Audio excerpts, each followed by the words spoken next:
Is this thing on? Are you ready, Matt? You're listening to Box Office Bingers with Matt Diaz and Ernesto Santos. Good evening, folks. We have a wonderful evening's entertainment lined up for you. We know each other. He's a friend from work. Box Office Bingers. And the only way that I know how to do it is to find you a bloody good devil. He's my friend. I don't have friends. I got family. I can do this all day. You know, if you put your mind to it, you can accomplish anything. And we're back for another episode of Box Office Bingers. Matthew, I am so excited for this week's episodes. I feel like we picked the perfect guest for this week's episode. So kick us off. Yes, I know. We had talked about this. We're like, we should do Challengers, which is the movie we're reviewing this week, starring Zendaya, Mike Faist, and Josh O'Connor, directed by Josh Guadagnino. I said that wrong already. We just practiced it like 2 6. Guadagnino, thank you. I know, I appreciate it. Call Me by Your Names. He also directed Call Me by Your Name, Superior, and Bones and All. Written by Josh Kurtzowitz, I believe that's how you say that. Who is making his screenwriting debut. And yeah, we had talked to me like, hey, we want to do Challengers. Do we have anybody that we think we should come on? And I think we both said it was like Jaclyn. He's like, yeah, no, we got to get Jaclyn on. So we made it happen, and here it is, Jaclyn DeAugustino coming back onto the show. How you doing?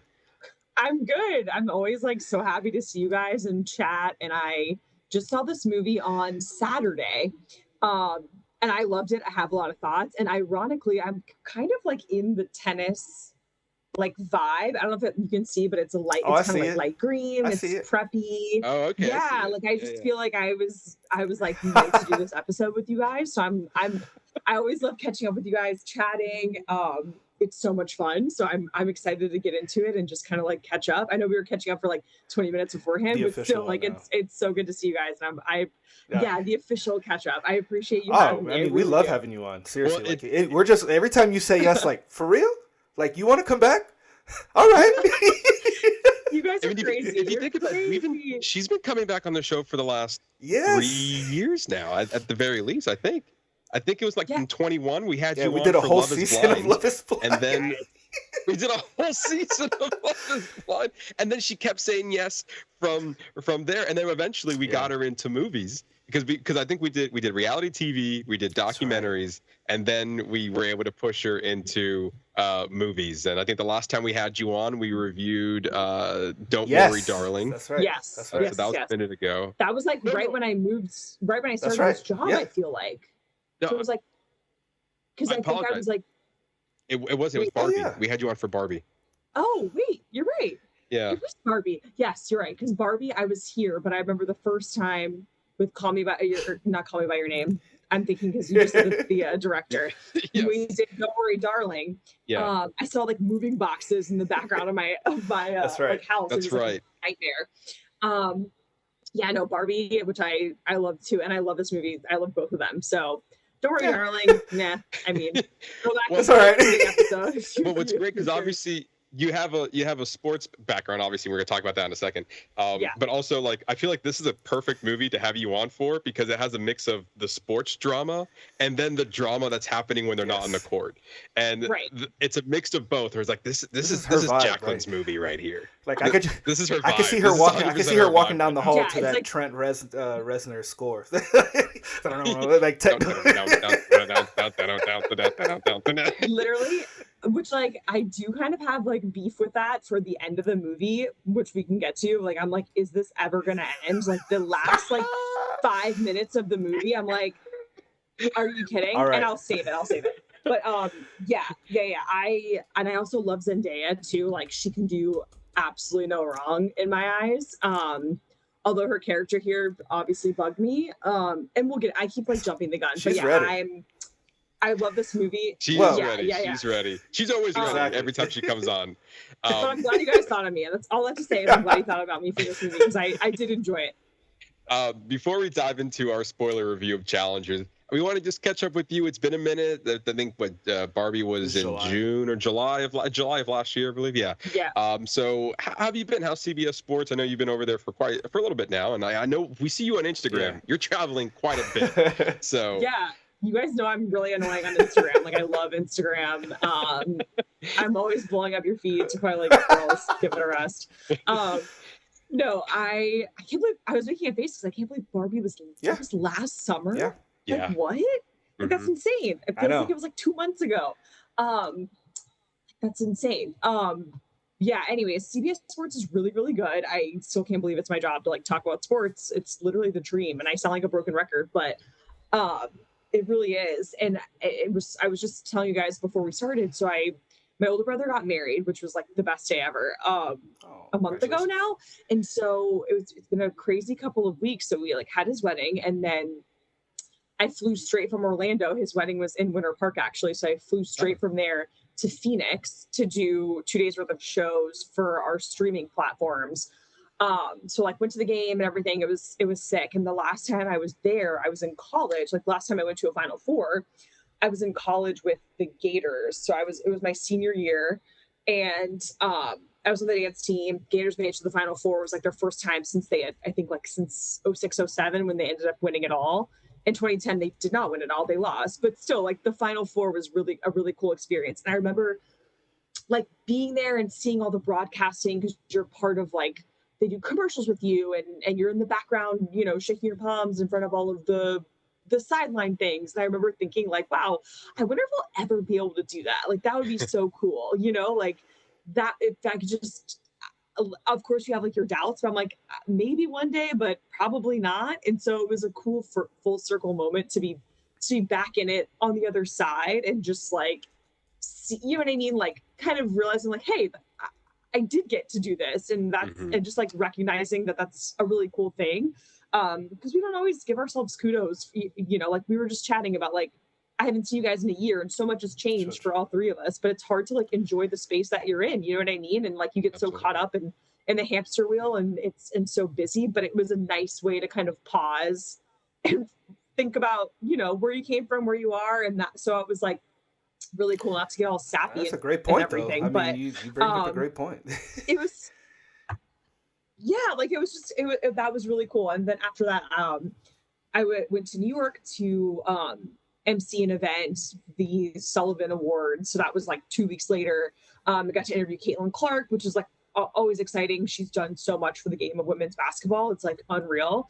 And she's so well-spoken, and she's so just like carries herself so well, considering, you know, the spotlight that she's in. And she's what, 22, 23? Like I think back to myself at 22. I'm like, I could never articulate half of that stuff, you know? So that's been like the past month or so. It's been crazy, but, and I was telling you guys before we started, like, it's nice to kind of be back in a routine and take a breath. And then of course, like once football season comes, it'll all be crazy and stuff again. But I'm looking forward to, you know, just like growing, learning, doing, you know, I feel like every day I'm like doing some other sport, whether it's like field hockey or, you know, MMA fighting, obviously football, basketball, the huge, but I feel like whether it's sports betting or whatever, there's always something new to learn. There's so much. So it feels, it's like it's such a blessing, and I like literally can't say it enough. I sound like such a loser, but it's so nice to hear that somebody that's so happy with their career and like really appreciates the journey that they went on. So like you just did the Final Four. What was like your favorite moment of your Final Four coverage?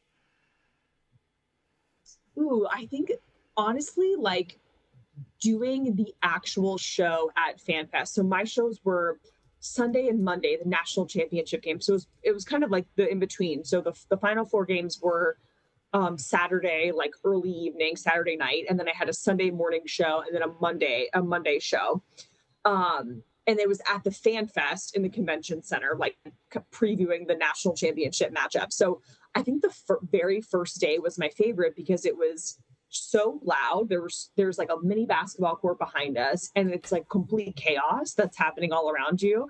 But just being in that environment where you're like, you are in the thick of it and talking about it, and there's like hundreds of fans. I can barely hear my earpiece, but you're just like there and in it, and there's all these fans, and it's just like that's the coolest part about it. Obviously, like watching the game is cool too, but in terms of the shows itself, I think just like being there at FanFest with like hundreds of thousands of fans screaming, and just like it's so loud and insane, but you're still just like doing the same thing that you've always done, you know?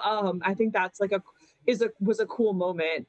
It's like, yeah, I'm in Phoenix, and yeah, there's little kids like banging a basketball on the hardwood floor and like screaming and whatever, but like you keep the main thing, and it's gonna be fine. So that was probably my favorite part, is like taking what you usually do in a controlled environment and just like putting it in the middle of chaos. Absolutely. It's like a new challenge, you know?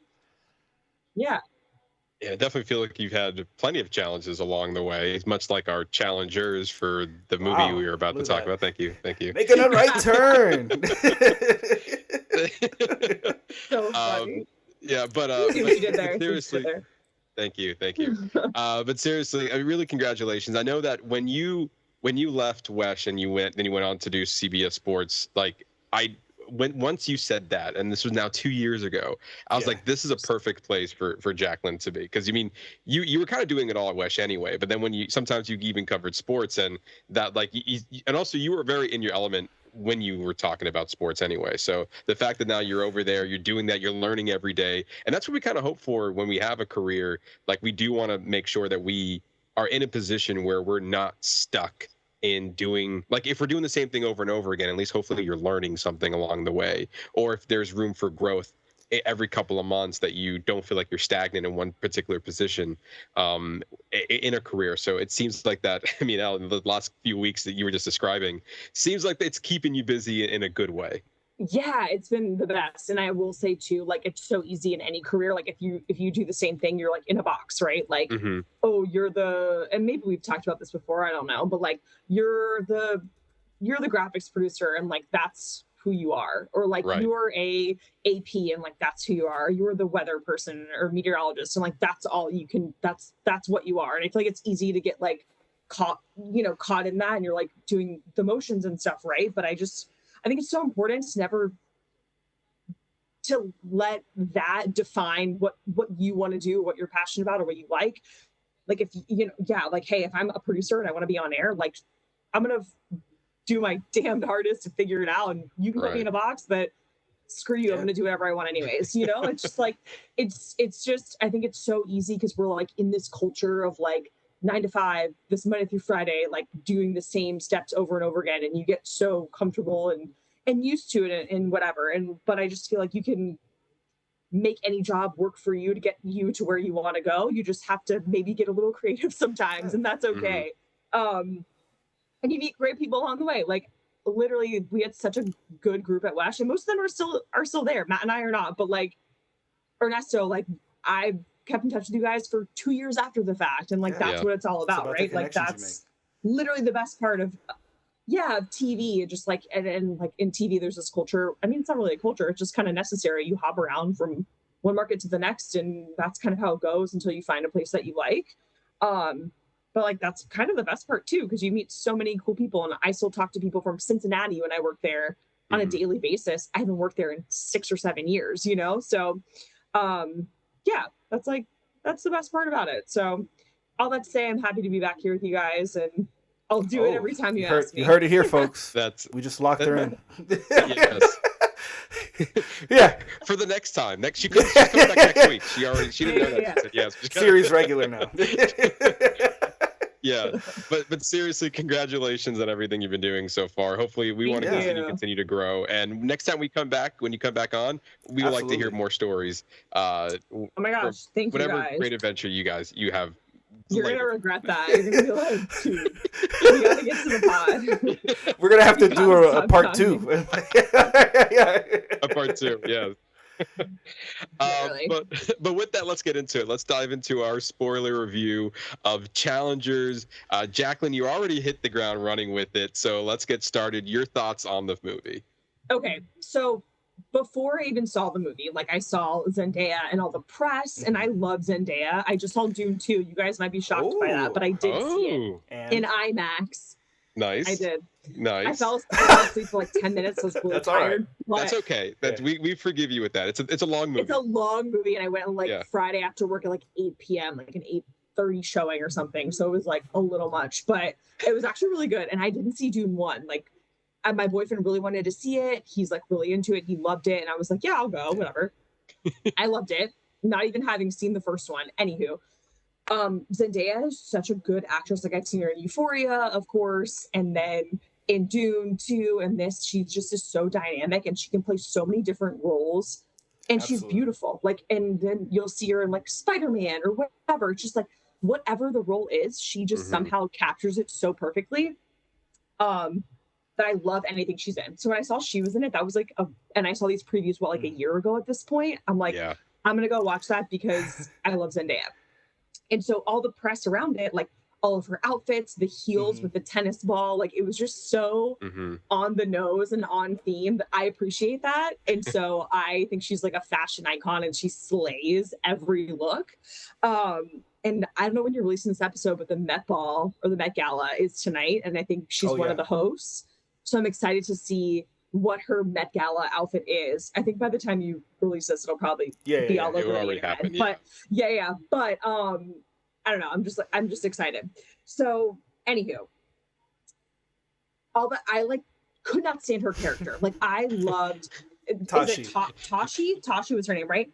Tashi. So like I loved her at first. Like she's like this young, like this like Venus Serena Williams type of character who's like so dominant in her sport. And she's what, like 17, 18. She's about to go to Stanford. She's on all the Adidas ads. Like I loved that part of her. But as the movie went on, her like flip-floppy backstabbing back and forth dynamic with Art and Patrick, I was just mad at her. Like, I'm like, you have this perfect life. Like, I know you have this injury and that's totally devastating and you hate to see that, but you're just like so perfect. And Art is like the Andy Roddick that we know of like our time. And he's like the most successful tennis player. You have this beautiful daughter and you're just like throwing it all away because you're being reckless at several points of your life, like especially towards the end, like before the match when she like goes back to Patrick. That whole thing just infuriated me. I did like how they did it. And it was like between sets of the match, we were going back like 13 years ago, 3 years later. Like I liked the setup of the storytelling that it was done between sets of this match. That was kind of like the thread throughout the whole movie. Like I love that, but that was brilliant. And I also appreciated in the end because it felt like, okay, like we're trying to get Art over this hump and you're fudging it. Like you're blackmailing essentially Patrick. And it's like, it's even if he does go on to like win this whatever tournament in New Rochelle, and then he goes on to win the US Open, like it's not going to matter because it's all based on a lie. But then I feel like my takeaway from the ending was that in their moment of back and forth, Patrick kind of like took that bribe out of his head and was like, okay, we're playing legit tennis now. And whatever happens in these next, what seemed like an hour, because they were just drawing out the freaking, like the sweat and I'm like, okay, I get what you're doing here, but it just felt a little too drawn out. Like, I'm like, just give me like speed it up a tiny bit. Like I appreciate the cinematography and all, but anywho, I just felt like at the end, it was like, okay, they're actually playing tennis. They're having that relationship that she alluded to in the beginning. And they're like telling a story with their tennis, and Art wins on merit, essentially. And so I appreciated that. It made me feel like at peace that Art wins and it's like on his own terms and he actually deserved it rather than Zendaya trying to undermine him. But all in all, like I would give it an 8.5, 9 out of 10. I love the storytelling. I love the structure. I love the arc. And obviously, like, yes, Zendaya's character annoyed me, but I feel like that's what makes a good character. a good character. You know what I mean? Like, she did her job as an actress. Like, if I'm feeling some type of way about her, like, Patrick annoyed me. In Art, I'm like, okay, you're kind of a doormat, but like I could take him or leave him, right? But like, I was so like deeply impacted, or like I felt a type of way about her character, which I'm like, those are the best type of movie characters, whether you love them, whether you hate them, or whatever, you know? Like, I just, like, she was so captivating, so good in the role. My only critique would be, like, the ending did not need to be slowed down in slow motion for that long. Like, I would have liked to have gotten to the point a little bit longer. And I would have liked to have known if Art does go on and complete the Grand Slam before he retires. But I feel like that's, you know, obviously up to our interpretation. But all in all, like, I really enjoyed it. I thought it was a great movie. My one critique is, like, get to the ending a little bit quicker, because I didn't need to see, like, every drop of sweat falling off of her face in slow motion for, like, yeah, I was kind of feeling, like, icky about it. Like, I was like, ooh, okay. Like, do we need to squeeze you to court? Like, what's going on? Yeah. Yeah. Did Art win that match? There's a Entertainment Weekly put out an article where they sit down with Luca and they talk about how they left the ending open ended, kind of to be open for that conversation, that it's supposed to. He wanted people to have that kind of response from his ending. But I feel like he won because she was, like, getting up to scream, but it looked like a good scream to me. Like, it looked like she was about, like, at the end when they go on Zendaya, like, I was like, okay, he must have won, because she's, like, looks excited. Oh. That's how I took it. So. Well, you see, I took it a different way, because she yelled, "Let's go!" Like, that was this. Just like she did earlier in the movie, when she felt that flow of energy of two tennis players actually playing the game of tennis. And so it was kind of like, for lack of a better term, that euphoria that you felt when thank you again. I'm here all day.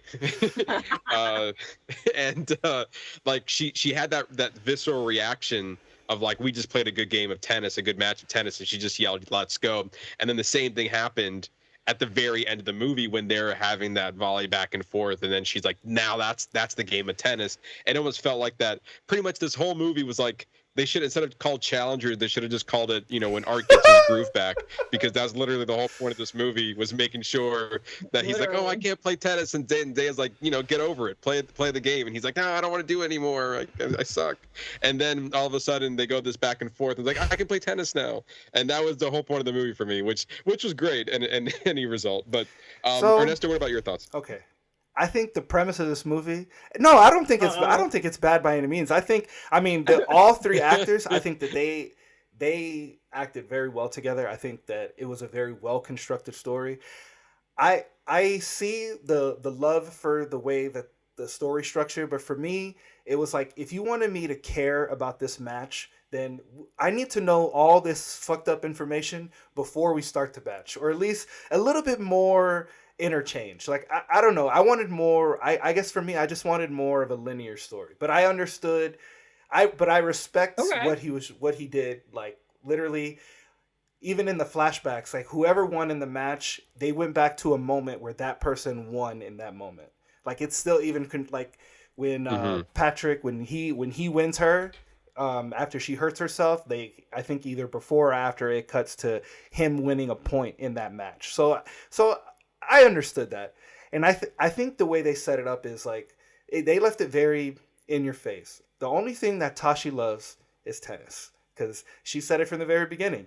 Like, well, what do you want? It's like, well, I just want to see some good tennis. It's like, whoever's gonna get my number is whoever wins a tennis match. It's like, well, that you're just baiting them, like, from the very beginning. Even when they do the infamous makeout scene in the hotel, she leans back and she smiles, because she's like, oh, I can control them. I now have toys that I can play with, right? And then immediately after, she starts with the bet, and then she hurts herself. She latches onto the other guy. My issue was with Art. So he's dating. This is his best friend. He's dating a girl, and then he comes back. He's like doing some, like, shady underhand shit, and then his friend just comes back, and they have this weird interaction where they're eating each other's churros, and like that was intimate. That was a very intimate moment. The churros all in his hair. Yes. It was all in Patrick's hair. I was like, how did the churro get in your hair? Like for a movie Anyways, that sorry, I mean, it's so continue. sexual. Like they created such an intimate moment of them eating these churros together. But then I feel like Tashi loves tennis, Art loves Tashi, but then Patrick loves Art, because I always felt like he did that thing to him at the end. Where he tells him that he slept with her, and then he gets that little smirk from him because he knew how to get a rise out of him. You know, but I guess, you know, he got him back when he slept with Tashi, which I was like, really? Like, but she's doing all this because she wanted it, because she just wanted to see a good tennis match, and that's why we get that visceral yell at the very end of the movie, very like almost exactly how she did when she was playing tennis, because she felt the heat of the moment, like the whole back and forth, like really fit. That's all she wanted. To me, that's why it doesn't matter who won, because at the end, Tashi got what she wanted. She manipulated these boys from start to finish to see some good fucking tennis. But I feel like I'm just being naive, like thinking that she was screaming to cheer on her husband. No, I'm like, she just screwed his best friend less than 12 hours ago. Yeah. That they haven't even spoken to each other in years, on top of that. Who she despised literally moments before that. As they're in this windstorm, by the way. Yeah, that was weird. That was that whole storm bit. I was like, did it need to be like really windy outside? I think that's a little excessive in my opinion. I was like, what is a tornado? Like, is the game canceled? What is happening? Yeah. That's the game. Yeah. It seemed like a random factoid. I was like, okay, like whatever. But now I'm kind of upset because now I walked away being like, Art won. And now I'm you questioning yourself? I guess you didn't. Because I think they start but that's just me being like, oh, Tashi can Tashi be a supportive wife and be an actual human being? Like, so I think I was like gaslighting myself into believing that, because I'm like, this poor man, like he just feels like I feel like when he wants to retire, he's like scared to tell her, and I'm like, because all she loves is tennis. Oh, you can get back. I mean, even in the beginning where she's like, you know, when he's hit his block and she really is upset with him, he's like, I love you. Like the whole, you know, that's the part that's in the trailer where he's like, oh, I love you. Oh, I know. Like this guy just wants to retire and be a dad. He just wants to sit around and do dad shit. You know, she comes home after sleeping with his best friend, who they grew up together, to find her husband sleeping with their daughter, like laying down with their daughter. It's like, how do you feel? Like, what for me? Yeah, I know. Like, what a setup. For me, that was like, what a great way to reflect how much of a narcissist she is, because in that moment that happens, and then she just lays down, she gets up, she's like, all right, let's go play some tennis today, guys. Like, but if you think about it, in a way, I wouldn't say that she was being a supportive wife. Obviously not, because she was sleeping with his best friend. But I think she was being a supportive partner in the sense of like, I need you to play your best out there. So as far as sports in the game is concerned, I think she was doing that because that's what she wanted. As far as a partner and a spouse, probably not, obviously, because she just cheated on him. And it sounds like it's happened more than once, because they alluded to the fact that they had done it a couple years prior, and she was like, that was a mistake, and we never saw what happened in that moment. They were just having coffee by the table, and then all of a sudden they weren't there anymore, and then they didn't like really holding each other's hands. Exactly. So we really didn't know what happened from there, but we can allude that if they slept together, then I'm assuming they slept together a couple years prior to that. But honestly, I love this movie. I was not expecting to walk out of there being like, wow, that was like, I just went through a tennis. I just finished playing. I was on the court. There's so much to keep up with. I know that you were having a problem with the editing, but I didn't have that problem with it, because I think they set up that throughout this story was your baseline for, like, they set up the match with little information. We knew that Art was having a down spout and he needed to get his game back up, and we knew nothing about Patrick at that point. And then once the game started, and then we go to 13 years later. And so I feel like what it did really well with that, we were able to start with nothing on this match. And then every time we left the match to go find more stuff about it and we came back to the match, the more tension was building up on the actual match itself. And then we leave again, we get more information, we come back. And they kept doing that as if it was a round of tennis, going back and forth between like pretty much this game that they've been playing with each other, weirdly enough. And then by the end of it, by the time that it becomes to the final moment of the match, with point with set point game, they had a tiebreaker. It was like a tiebreak in the end, right? Was it a tiebreaker? Yeah, it was a tiebreak at the end. And so whatever happened, this was the final moment. By the time we get to there, we have all the information we need to really get invested into it, because now we know that they both have something to lose, essentially, in this match. And honestly, they set it up really well. And I caught the setup when he was like, "Oh, did you sleep with her?" It's like, "I'm not going to tell you. Oh, just do this trick. Just put the ball on the base, and if just give me a sign." To answer your question. And as soon as that happened, I was like, this is a setup. And if they don't bring this back, I'm going to be disappointed. And then when Patrick actually slept with her, I was like, okay, so now this has to be a thing. And then they kept, to Jaclyn's point, they really, really elongated the last like 20 minutes of this movie with that match. And he kept thinking about it. He kept looking at her, kept looking at him. And he actually did it. When he finally did it, I like in my head, I was like, let's go, because I've been waiting for that moment the entire time. And I loved his reaction to it, because he served. Art didn't react to that at all, and he just goes, fuck off. that was his reaction to that. He's like, no, are you kidding me right now? It's like that memory. And I feel like that tension that was built up throughout the whole movie was basically leading up to that moment. And then you can see it. He's like, okay, you slept with my wife? Well, then at this point, what the hell? I got nothing else to lose at this point. Who am I playing this game for? And I think it was finally at that moment where it was revenge. It was just to one up his friend. Whether it was whatever reason it was, he was able to get his game back and just played one hell of a game of tennis. And I really enjoyed that aspect of the movie. I loved the ending to it. The fact that it was ambiguous, I think it helps with it as well. This movie was overly sexualized for probably many reasons. But honestly, I love about this movie was in the marketing as well, because they basically told you in the movies, like, oh, this is the movie when Zendaya has a threesome, and you should come and watch it. And then that never happens. And I was like, damn, good for you. You had all these people coming in here thinking that this is what you're going to go watch, and then you end up getting something completely different. Yeah, I was going to say that when that scene was happening, I literally was just like, shaking my head. I'm like, oh no, I don't want to watch this. And then it didn't happen. I'm like, oh, thank God.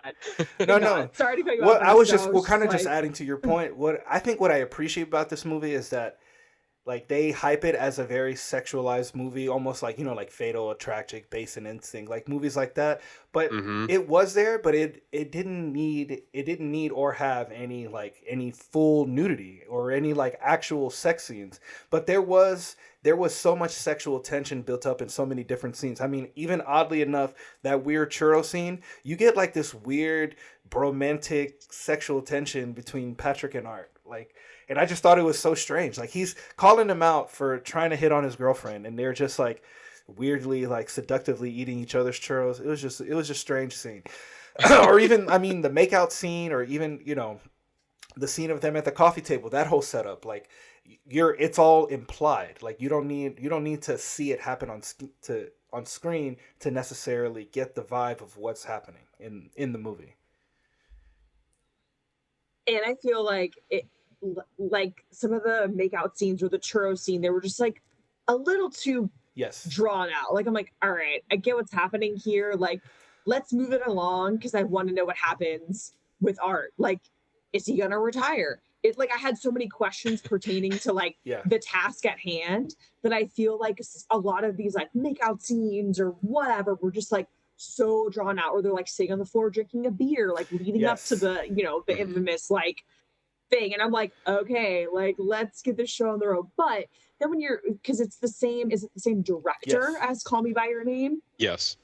Okay, so I saw Call Me By Your Name, and I feel like it kind of has that same, like, completely different story, obviously completely different, but like that is a I feel a similar thread in that movie as well, where it's like, okay, I feel like I'm watching this a little bit too long. Like I'm like, you can get the point across. I don't need to see them making out in an Applebee's parking lot for 5 minutes, you know? So it's just, but Ernesto, I'm with Matt though. I did like learning little nuggets and bits and pieces kind of along the way, and you know, like in the opening scene they like show her scar or whatever, and I'm like, okay, so I know where this is going, but then I'm like, okay, how is this broke dude sleeping in his car have anything to do with these rich people sitting in a Four Seasons? And so I kind of liked how it was like I was learning little bits and pieces, and it kind of all came together. Yeah, I definitely okay. So I appreciate it. I understood what he did. I guess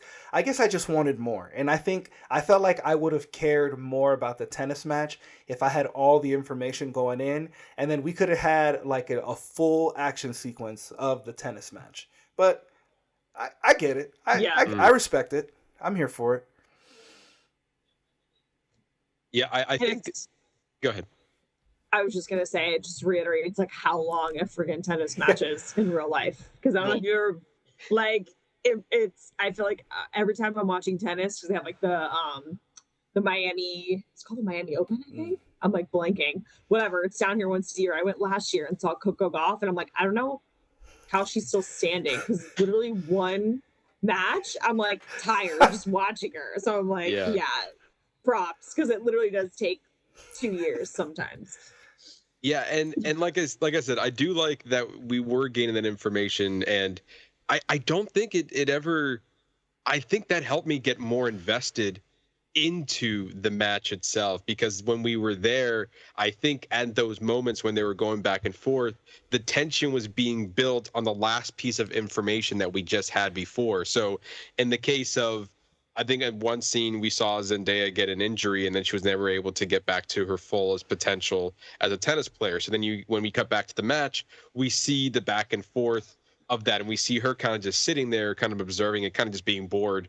And then we cut to, and we see that they were in a relationship, and then we see those dynamics pull through. And so and then we also see the kind of like how things were kind of breaking up on both accounts. We saw it was Tashi and Patrick, they were, I guess, in the midst of about to sleep together until she was like, hey, you can use these pointers to help your game. And like, he didn't want any of that. And it kind of just broke the mood. And they were like, then they just kind of separated. And at that point, they might have broken up, but not really. But Art kind of got his way in there real quick and kind of saved the day. And like that type of tension we learned. And then we go back to the match, and it was like, okay, so now we understand this tension, and then we understand individual tension, where everyone's mindset is. So like, I think all of that contributed to, by the end of the movie, that match that we've been kind of following throughout definitely helped me get invested into it. But I think for me, I was enthralled the whole way through, because I didn't know where we were going with this. And especially when they were trying to get to her in the first place, that was just fun to watch in general. You have these two guys just like wanting to get this one girl, and she's not giving them both the time of day. And it was all contributed to the performances in all three of them. It would not have worked if if one of the three did not play their roles to where they were supposed to. And I think that is what the key point of this movie was hindering on their performances. And I think it worked out really well. I think, to me, this is one of my favorite performances from Zendaya, even though her character is questionable, to Jaclyn's point. But some good characters are questionable in their own right, because I was still invested on what move she was trying to make. Because when you think about it, it's like, okay, are you with these people because you actually love them? Or did you actually go after Art many years later because you wanted to improve his game, since you can no longer play? So you saw the potential in Art, and you wanted to ride.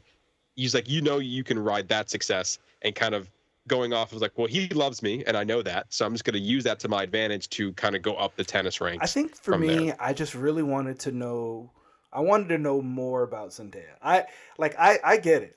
I wanted to know more about her. I wanted more. I mean, for us to be so invested on her twisted view of reality, I guess we could say. Like, just because, I mean, clearly she's a person who's just driven by her passion. Like, only thing she cares about is tennis. Well, I can't play tennis, so I'm gonna construct either my husband to be the best player, and if he's sucking, well, I guess I'm gonna have to set it up so that he learns how to be better. And that's basically what she ended up doing in her own way. But then, like, you're introduced to a character list. You're like, how do you get to be like this? How, like, what is the origin of this? I mean, I would have loved a 5-minute scene. I don't really know where you would have put it, but I would have loved to have gotten that somewhat. Just more of a backstory on her, just so we could understand who she is as a character.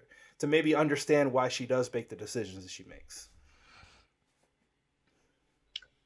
I feel like I felt myself feeling more bad for like Art, and just like siding with him and being like I'm more curious. Like, Zendaya was like pissing me off, so I just feel like I was like, I don't want to know about you, like, at all. You know what I mean? Like, but I'm like, I'm curious. I'm like, is Art, like, now what is he gonna do? Is he gonna go? Yeah. Is he gonna win? Like, I just have more questions about him, because I just felt like when I look at it in its entirety, I like feel more partial, and I feel for him, because I'm like, I don't know, like, I just feel like you were just like some innocent bystander who was just like trapped in this, and maybe he wasn't, like you guys were talking about, like when they were in college, and he like kind of manipulated that situation and just like going after his friend's girlfriend. I don't know, whatever. But I just felt like as a professional, he just looked so sad when they fast forward to him as an adult. Yeah. Just like the life sucked out of him. That like when he found his groove back, it was like, oh, I've been waiting for this whole movie, and now it's over. You know? So now I'm like more, I guess I just felt like I wish there was more focused on like what is next for Art. But again, like I'm sure that's like the whole shtick of that's open to interpretation, yada yada yada. But I just have more questions about him and like his tennis career and where it goes and where it ends. And I'm like Patrick, don't care. Like, he's amazing. And it's just like choosing to live in his car because I feel like he thinks it's cool to be like this rugged, like scrappy tennis player. And it's like, okay, the shtick's over. Like, shut up and stop being annoying. Like, he just bothered me so much. Him and Zendaya, their characters. But I just felt more partial towards Art, and I just want to know like how his career ends up. But I guess I'm probably not the only person feeling that way. Well, I mean, to your point, Zendaya even told that to Patrick, is like, hey, because Patrick was like, hey, you should come work for me. And Zendaya was like, are you kidding me? You're like in your mid-30s. This isn't cute anymore. You're lost out of your prime. I was like, thank you. Like, thank you for literally verbalizing what I've been, like, I was like, God, somebody has to tell him, thank you. Please, somebody tell him that he sucks. And you know what? She stuck him to him by sticking with him. That's good on her. For you really showed him there. You got him. Exactly. Showed him. But again, we don't know. Was that in that moment? Because I feel like Zendaya was kind of going back and forth with what were her true intentions this whole time. Was it, to Ernesto's point, you really just wanted to play the game of tennis? Did you actually want to sleep with Patrick, or were you doing that as a favor? Or it's like, oh, you felt like you had to do something in order to make sure that Patrick threw the game so Art can win, so he can get his groove back. Are you trying to be a supportive wife, or are you doing this for your own selfish intention? Yeah, his wife, supportive. Yeah, quotation marks. Or are you trying to do this for your own personal gain? Maybe you still have feelings for him, and like you still want to get that whatever you felt have that's pent up, get out of there. And like we really don't know. I mean, we can allude all we want, but at the end of the day, to Ernesto's point, we don't have a lot of information about Zendaya, specifically on what her intentions are at the end of the day. Because after this match, when the movie's over, like, I want to know what that conversation is going to be like between Art and Zendaya. Because now he knows that, hey, you slept with Patrick. What the hell? Like, you played a good game, didn't you? Like, where does that go? See, but I would have loved to have seen that moment. I would have loved to have seen her response to him confronting her. Like, does she, like, well, did you play good tennis? Like, to me, I would assume like she would just chalk it up to the game or whatever, saying she did what she had to do. Or I don't know, would she be empathetic? Like, these are valid questions that if we're going to be invested in this story, that we kind of should know. Yeah, I'm not sure there was another key. Go ahead. No, go ahead, Matt. Go ahead. I would say there's another key point in there of just like kind of like Patrick just being basically an asshole. Is that every now and then I would see him wear the "I told you" shirt, which was the shirt that he got from her dorm room when they were almost sleeping together, and then I think she tossed that shirt at him, and then he would wear that constantly, just like probably as a visual reminder, this is like mine, that was hers. Okay, but did you think? Okay, and so I noticed that like they were in Atlanta when that happened, but I feel like she was wearing his white shirt when she went to meet him in the car before the match in New York. I was like, what is this? Yeah, like so she had this big oversized white t-shirt, and it was the same t-shirt that they swapped with in the dorm room. So I just feel like, so my takeaway, I was just like, I feel like Zendaya, Tashi. Like calling everyone else by their names, like Zendaya. Tashi's Zendaya. I feel like she actually likes Patrick, like as a human. Like I think she just has like an attraction and whatever towards Patrick. But I feel like she saw more potential in Art and his tennis game. So she like put all of her feelings for Patrick aside, decided to like be with Art, marry Art, coach Art, whatever, because she thinks she can like live vicariously through him in being and like coaching him and whatever. But I just feel like in reality, like she is attracted to and has like a soft spot for Patrick as a person, but just like can't let that show. And so I feel like, I don't know if she actually likes Art. I think she just likes the fact that he can play tennis well, and she thinks he's a little bit better than Patrick. However, I think she actually loves Patrick, and that's why she keeps going back to him throughout the entire movie. But she knows he's never going to amount to a tennis player, so she's not going to waste her time in wearing him, being with him, any of that. So that was like my takeaway from Zendaya's character as a whole. Yeah, I really like that, because it makes a lot of sense when you describe it that way, because like here's the career potential here's the life that I want to have, and I can have it with Art. Right. But my true love, quote unquote, or at least sexually attracted to, is Patrick. And like she couldn't see a life with him, but she saw maybe a life with Art, or at least a better life, I should say, with Art. Now let me ask you both a question, because I think I know the answer myself. If she never got injured, I don't think she would have been with either one of these people. Do you guys agree or disagree with me? I don't. Okay, so if she never gets injured, then she has her own career, right? So she's gonna be like the next Serena Williams, essentially, like that. She's like on all the ads, like in the beginning, like for all the Adidas campaigns. I think like, and then if she's not Art's coach, does he ever become that good? I think she would only. I think she would only be with one of them if they were on her level on her own and she was still playing tennis. But like if both of them just like, fizzed out and like became like whatever, like nothing crazy, I think she would have been with whoever is like her equal in terms of a guy tennis player to like her career as far as it got. So maybe that's Art, maybe that's Patrick, who really knows? But I think the only way she would be with either of them is if they were like her equal in terms of career, like however successful she would be on her own accord. Right. So Ernesto, I think if we go to that moment, because this is right before she gets injured, her and Patrick have that fight where they kind of break up, and Art kind of swoops in to kind of be the knight in shining armor. So if she never got hurt, I think that they would have had a fight. I mean, this is me going off of Jaclyn, off of your theory. I think she would have went back to Patrick, because then maybe they would have. If she did have a soft spot for him, then she would have found that would have been another reason for her to go back to him.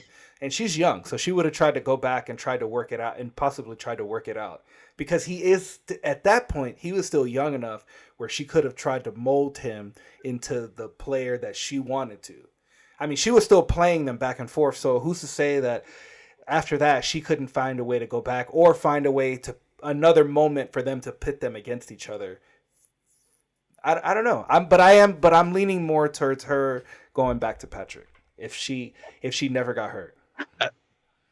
But what if he sucked? Like, what if he was a horrible tennis player? I feel like she'd be like, ew. You know what I mean? Like, if he just like amounted to what he is right now, like playing in these like little local whatever tournaments, and she was like Serena Williams, I feel like she wouldn't even bother because she's just so. Well, she's on another level. Like, I just feel like she has such an exactly. Yeah, because at that point she's focusing on her career. She doesn't have time for these petty games with these two boys, these children. Like, she's out here just building her own career, and I think Art would be willing to drop his career to be more like on her side, kind of her support moving up the career. I think Philip was more of a player and probably didn't want to do that. And he didn't want to take her advice when she offered a few advice for his game. And he didn't even want that. So I don't know how Art would have been in the picture, but to Ernesto's point, maybe Philip could have been around a little bit more. Sorry, I meant Patrick. I keep saying Philip. It's Patrick. Is that Patrick. Is that his real name? Is his real name? No, his real name is. I think his real name is. His real name is Josh. I like how she tried to toss you though. No. Like, hey, I was like, did you? Is this what you meant? It's like, no, I just totally fucked it up. Yeah. I was like, wait, who's Philip? I was like, I missed that. Is there another guy? Did I miss that? Another guy? Yeah, Art and Patrick is now Philip together. That's what we're calling him. Maybe Philip, like, that would have been like, you know, the freaking Roger Federer of her time, and she would have been with Philip because he would have been great. I just think she's selfish, and I think her character is very selfish, and she doesn't do these things for Art because she wants Art to be a better tennis player. I think she looks at him as a reflection of her, and he said that. He's like, I know I'm playing for both of us, so I feel like she selfishly invested all of her time in Art. So I just feel like she's selfish to a point where if she was healthy, it would all be her. Like, and it's like, okay, if you're already on my level, great, but I'm not spending an ounce of energy on you. So I don't know. Like, if Art was the great player that he was without her, I think she would end up with him. But then again, like, I truly believe she has a soft spot for or Patrick. Calling him now, Patrick. So, like, and I mean, and you love who you love, right? So it's like, maybe it doesn't matter. I don't know. I could see both sides. Yeah, very selfish, because probably in her eyes, she's like, hey, I spent my life building up your career, so how dare you try to leave when you still have a shot of making the U.S. Open? So kind of just get over it. And she was willing to do whatever that she can do to make sure that he was able to maybe end his career on top rather than, like, you know, where he was at the moment, because he didn't feel like he was willing to. He didn't feel like he wanted to play another game of tennis regardless. But yeah, I do want to, right before we kind of close out here, I want to quickly talk about the box office, because I think it's kind of rather interesting that a lot of hype around it, a lot of marketing. Zendaya's coming off of Doom Part 2, which was a massive success. So she was already been on the radar from Doom Part 2, and then she literally went from promoting Dune to then promoting Challengers. This movie got kicked back a little bit. It was supposed to be a fall 2023 release, and then it got pushed to spring 2024. And so we hear opening weekend, it made $15 million on a 50. It had a budget of 55. It made 15 million opening weekend. Currently, at the time of this recording, it made 29.4 million domestically, 22.8 internationally, with a total of 52.2 million worldwide as of right now. Do you feel like this is around the do you think it should have gotten more? Because I feel like there was a lot of hype around this movie, and yet not a lot of people came out and saw it immediately. I do. And I feel like you guys posted something. I think it was just for this weekend where it was the third best at the box office. And like, I think I've heard about this movie more than what's the one with Ryan Gosling? Fall Guy. Yeah. Like, I've seen more marketing around this than that. So I was surprised that those numbers were so much better, even because what's the difference? Was that opening weekend similar? What was the difference between Challengers and the Fall Guy? Opening weekends. I can give me 2 seconds on that, but so the opening weekend for Challengers was 15. I believe the Fall Guy, it's, let's see here. Well, of course, my 28.5. I got it here. Okay. So 28.5 for in their opening weekend. In their opening weekend, which is another conversation we're going to have for next week's episode. Soft tease. But this is rather soft tease. But 28.5 was actually an unexpected low for the movie to open with. People were expecting a $40 million opening for the Fall Guy, and but like, why? Okay, not to like step on your toes for next weekend, and I'll be interested. Who do you have a guess for that? No, would you want to come on? I don't know. we were joking. We were joking, but who knows? Who knows? Like I didn't see. Like I saw one preview for that. I don't even remember when or what movie I was seeing. Crap, what movie was I seeing?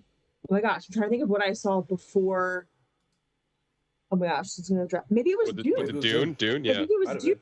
So during Dune 2, I feel like I saw the preview for that, and I was like, not interested. Never heard anything about it. So like to me, $28.5 million for opening weekend, especially with this Tenet like Challengers movie that I've seen everywhere and I've seen all the marketing for, got like what, less than like 10 million plus less. That's shocking to me. I would have thought Challengers would have had a better opening weekend than The Fall Guy, just based off of like Zendaya is a hot, and obviously Ryan Gosling, of course, Emily Blunt, of course, but like, if I'm seeing Emily Blunt, Ryan Gosling versus Zendaya, like I'm gonna go watch Zendaya all day, every day. And I feel like I'm not alone. Like I think a lot of people love her. She's great. She's fantastic. They do. But and I saw so much marketing around this movie too. So I'm surprised. I think it is what it is that it's like this is an action comedy, so this is just catering to a much broader audience than the steamy three-way love triangle of Challengers. That's true. That's true.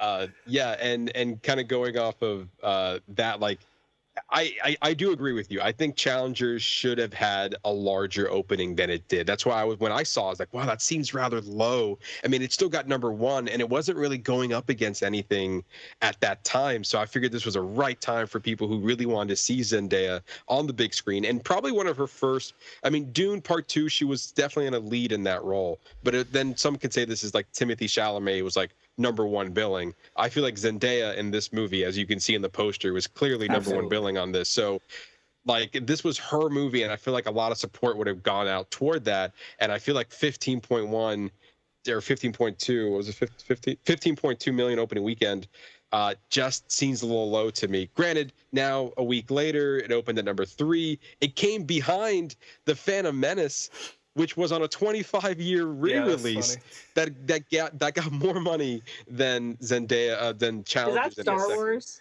That's Star Wars. The Star Wars Episode 1, The Phantom Menace, came in second. You guys know place. I'm not up to date with Star Wars, but I one of Kyle's coworkers like took his kids to see it on May 4th.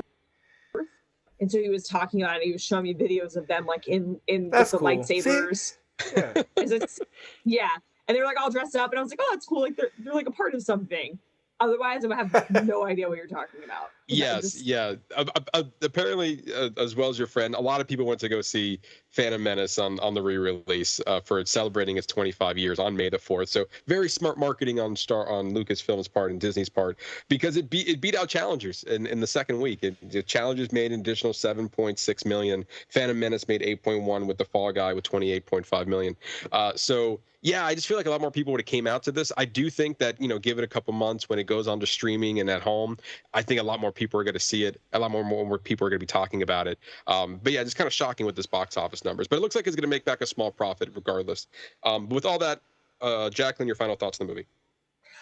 Final thoughts. I liked it. I'd recommend it to somebody if I had to go 1 through 10. I think I would still say like 8.5. Like, I think like because we do our scores off our Letterboxd, and Letterboxd is off of 5, and you can go half if you want. Okay. Sorry, I wasn't sure. Oh, I can do halves on the 5. Okay. I would say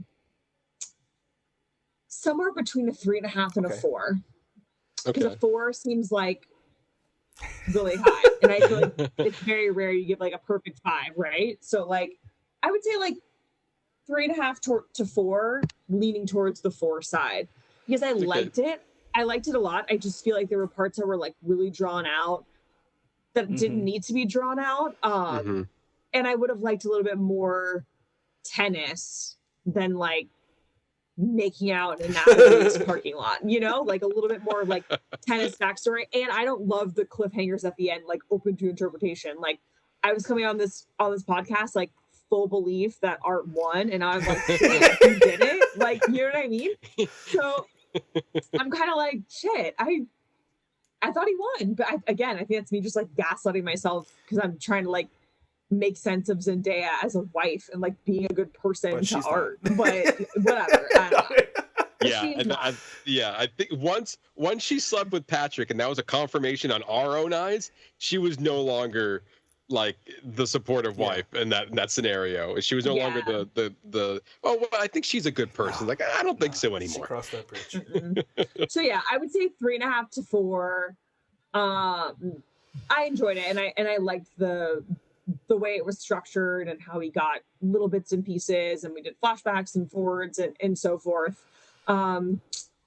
Peace and blessings. I hope he wins the Grand Slam. Like I'm gonna be thinking about him, you know, like good vibes for Art in this fictitious universe. Man, I really hope he wins that U.S. Open. He had such a great match. I almost think you would report on this at this point. You made it, right? Art. You probably have your own theory. You did it. Yeah. Like if Art Donaldson was a real person, like I'd probably be doing like some news segment on him. Like I wish him well, you know. What an intense match between his former partner Patrick, whatever, and I can see it now. We're gonna get into this. No personal thing. We're not gonna do that. Good lord. So Ernesto, actually, Jaclyn, I'm gonna meet you. I'll go ahead and give it a 4. I think it was really good. I think we didn't really mention it, but I think the score really kind of enhanced the tennis match. Yes. I mean, even though we had some of it was a little bit of that extra slow-mo and like the super sweat and like just grasping the ball like after he bounces it, like that was fine. But I think the score that they put together for it, I think it played well and it kind of added to the hype of the movie. I think Tashi was an incredibly intriguing character. My issue is I just wanted more of her. I wanted to learn more about her character and really have a better understanding of why she made those terrible decisions. But I mean, all in all, it was a decent movie. I kind of wanted more from the ending, and I'm with you guys. Okay, I feel better about the story structure now. I get it. I understood it. I just you did convince me. I guess I just wanted more hype built right going to the match, and then maybe like an action sequence of the full match straight through, and then like we get the end of the movie. I guess I would have liked that, but I understand and respect how it played out. Matt? Yeah, I think I enjoyed this movie probably a little bit more than definitely Ernesto. Damn. But it sounds like maybe a little more Jaclyn as well. Like in my head, I'm giving it more like I'll meet you guys with the 4. I think it's a solid 4. I think are you at a 4 like 5? For me personally, I might go with like a 4.5 with it a little bit because I think I enjoyed the back and forth. And honestly, I gave it the 0.5 for actually doing the thing I wanted it to do. That whole like the ball at the base and giving him the signal that was a great scene. He slept with Zendaya. I was like, yes. I was like, yes, this is what I Beat wanted. man. Yeah, what happens now? And yeah. And then his reaction to it, I thought that was really like, I was waiting for the moment, and then it happened, and I was like, yes. It's like it's kind of like that fulfillment as a viewer, where like I'm expecting something, and then it happened. It's not saying that just because it went the way I wanted to doesn't it's like, oh, this is the best movie ever. But it's nice to reassure that when you're watching something, you feel like it's going in the direction because that's where the story feels like it needs to go, and then it does that. Then me and the director and the writers, we're on the same page here with whatever you put now. Like, yes, I got it. Quickly, just talking about the composers because you just mentioned them, Trent Reznor and Atticus Ross. They have done great work, and they did your favorite movie, Ernesto, Mank. They composed that movie because I really love that movie. Yes, I know you don't like it a lot. But the movie? Mank with Gary Oldman. The movie's called Mank. Yes. Yeah. I've never seen it. It's Ernesto's favorite movie. Don't let him deny it. He loves it. You're the worst. But yeah, I'm proud of it before though because it was really good and it added a lot to it and like elevated the movie in my opinion. I've forgotten to mention it. I really appreciated it. There was one moment in the movie where I think there's a moment people online were talking about certain moments where the music didn't really match up. It's like I think Zendaya was sitting by a tree, and then all of a sudden you had this techno music. It's like down, down, down, down, down, down, down, down, and you're like, well, I don't know about that. I'm not sure if the moment calls for that type of music, but I think it's like maybe the stuff that was just kind of going on in her head is like she just wants to get up and go. Like, I don't know. I really appreciate it. But aside from Ernesto, they also did Soul. So if that's Soul was a great score, and they also did the Teenage Mutant Ninja Turtles Mutant Mayhem movie as well. They also did this. They also did the music for the Watchmen series as well. So they've definitely been around. I'm pretty sure they're Oscar winners from Soul, I think they also did The Social Network. So yeah, they've been around for quite some time, and they've done some great scores. And I think this is around. I think it's up there with them. I think the story, our screenwriter is what was his name? Justin Kurtzwitz. Yeah. I thought this was a great debut for him as a screenwriter because I thought the way that this movie was written was really well. And then I got to give props to the editor who kind of made this kind of back and forth and direction for Luca. Like, I really enjoyed this movie more than I thought I was going to. So yeah, I'm kind of sitting in that 4.5. But as far as everyone else is like, yeah, I can meet you with the 4. I can see where the problems kind of lined, where you can bring it down a little bit. But overall, I was not expecting to be like really enjoying this movie walking out of the theater. So yeah, I thought it was a great time. Yeah, it was. I didn't really know much about it other than like Zendaya was making out with 2 dudes and like tennis was in there somehow, you know?